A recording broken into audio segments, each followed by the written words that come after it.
Mahirap paniwalaan pero totoo. Kami po mismo nakita namin sa aming sariling mga mata. Ipinakikilala po namin sa inyo ngayong gabi ang ilan sa 500 imbensyon ng sikat na Pinoy inventor na si Glenn Castillo. Hanep talaga. Dito sa Pilipinas, kaya natin, hindi lang sa ibang bansa, kaya natin gumawa ng sarili natin sasakyan na gawa ng Pilipino na hindi managed ng Japanese or ng Amerikano. Moon buggy o lunar rover. Sasakyang ginamit sa kauna-unahang pagtapak ng tao sa ibabaw ng buwan.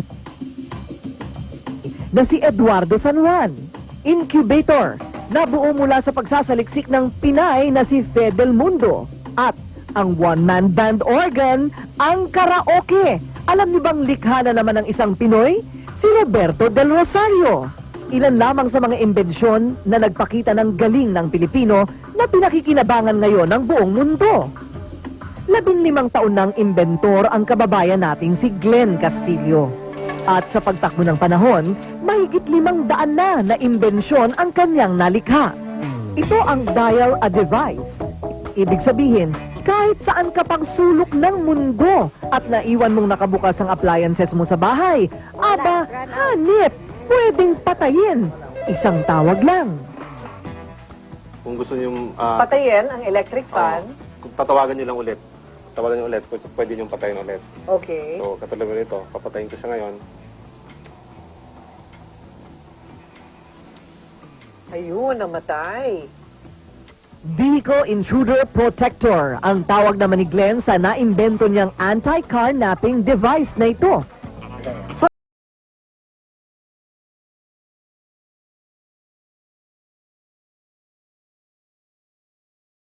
Sa na yung pinto.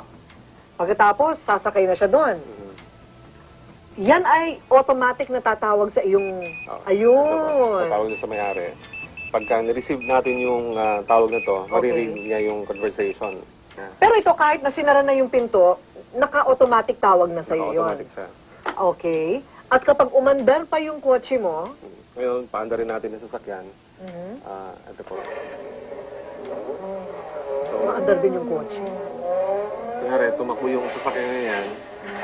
Pag namatay po yan, hindi na mapapandar pagkatapos ulit nung... Paano mo mapapapatay? Ito sa telepono, meron po siyang timer din. Ito.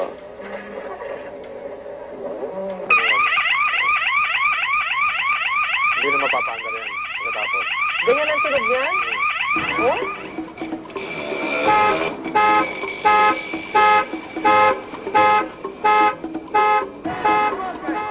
Bukod sa Amerika at Japan, narito na sa Pilipinas ang kauna-unahang electric car.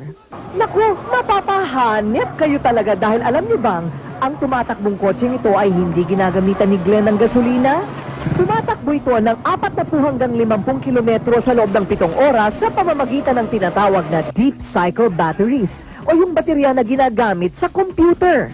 Eto pa, rechargeable ng 2 oras. Kaya't hindi mo na kailangan pang huminto sa gasoline station para magpagas. Okay, diba? Okay. So ngayon, uupo na ako dito. Ang inupuan kong ito ay electrotherapy. Ayon kay Glenn, hindi ito simpleng upuan lang.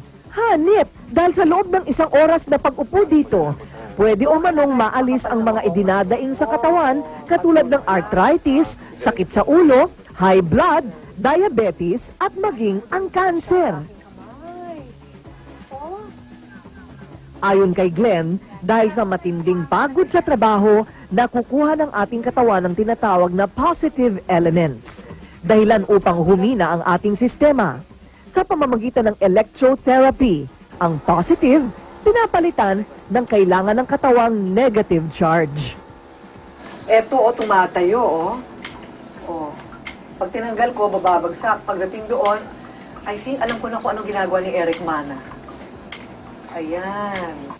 At sa mga susunod na araw, alam nyo bang ang lata ng soft drinks ay dapat nyo nang itago? Dahil ang tangking ito kung saan ihuhulog ang pira-pirasong aluminum foil ng soft drinks ay matutunaw at magiging gasolina. O, kung interesado po kayo, ito ang number ni Glenn, baka ho gusto ninyong makita sa sarili ninyong mga mata o kaya ay bumili ng kanyang mga imbensyon. Kung kayo nagugulat sa mga natatagpuan naming kwento, ay gulat na gulat din kami sa aming mga nahahanap. Naku, totoo po yan. Pero yan ang isa sa mga napatunayan na namin tungkol sa bayan natin at sa Pilipino. Hanep talaga.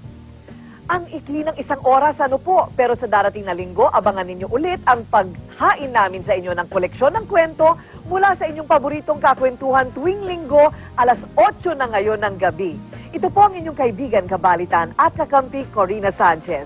At ito ang Rated K.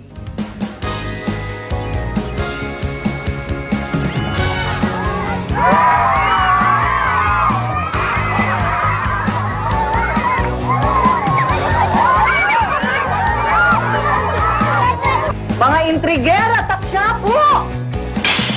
Mga intrigera, chismosa, taksya po! O, di ba? Very good. Ang mga sip-sip sa buhay, taksya po! Ay! Isa pa. Anong pinapanood ng mga bata